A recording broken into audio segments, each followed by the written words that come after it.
ஹரி பாய், இந்தாங்க இந்த வாரத்துக்கான பேமெண்ட். நீங்க ஒரு ஆள் தானே பிசினஸ்ல கரெக்டா இருக்கிறீங்க. சரி பாய், நான் கிளம்புறேன். ஐயோ, இந்த சனி வேற வருது, வந்தா சம்பளம் கேட்குமே. எண்ணிக்கலாம். என்னடா சாப்பிட்டியா? இந்த வில்லியோகம் கணேசுக்கு ஒரு 3 பண்டல் ஏத்த வேண்டியது இருக்கு, எடுத்து வச்சுரு. சரிண்ணா. போன மாசம் சம்பளமும் பெண்டிங், இந்த மாசமும் ஒன்றும் தரலண்ணா. தேதி 15 ஆயிடுச்சுண்ணா. வீட்டு வாடகை கொடுக்கலண்ணா. House owner கத்துறாங்கண்ணா. சாமான்லாம் எடுத்து வெளியே வச்சிருன்றான். ஒன்றும் 2 நாள் தரலண்ணா. சம்பளத்தை ஏன்னா அப்படி டிலே பண்றீங்க? கொஞ்சம் கொடுக்கலாம் இல்லைண்ணா. டேய், இன்னும் ஒரு கடையில இருந்து பேமெண்ட் வரலடா. வந்தா நான் கொடுக்க மாட்டேனா? ஹரி பாய், 50,000 உங்ககிட்ட கொடுத்தல, அதுல 40,000 தான் கொடுக்க சொன்னாரு. பேலன்ஸ் 10,000 கொடுங்க, வேற கடைக்கு தரணும். நான் இன்னொரு கடைக்கு கொடுக்கணும், கொடுங்க பாய்.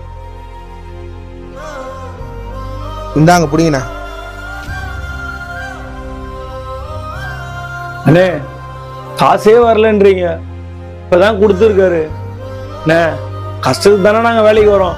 நீங்க மட்டும் 3 வேளை சாப்பிட்றீங்களே அண்ணே. உங்களுக்கு சொந்த வீடுண்ணே, நாங்க வாடகை வீட்டுல இருந்து கஷ்டப்படுறோண்ணே. உங்களை மாதிரி முதலாளிலாம் எங்களை மாதிரி ஏழைங்க வயிற்றுல அடிக்காதீங்கண்ணே. செய்யற கூலியை கரெக்டாக கொடுத்துருங்கண்ணே. அண்ணே, நீங்க கணக்கை முடிச்சிருங்கண்ணே. நான் இதுவரை உங்ககிட்ட வேலை செய்யற மாதிரி இல்லைண்ணே.